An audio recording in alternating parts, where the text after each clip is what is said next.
Ito, ang latest weather update.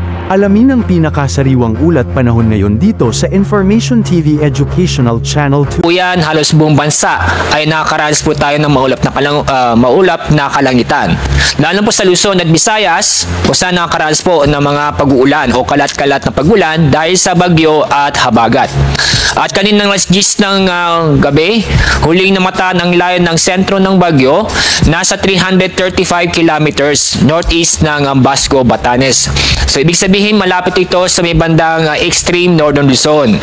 Ang lakas ng hangin ng bagyong ito ay maabot sa 150 kilometers per hour at ang pagbugso ay nasa 185 kilometers per hour.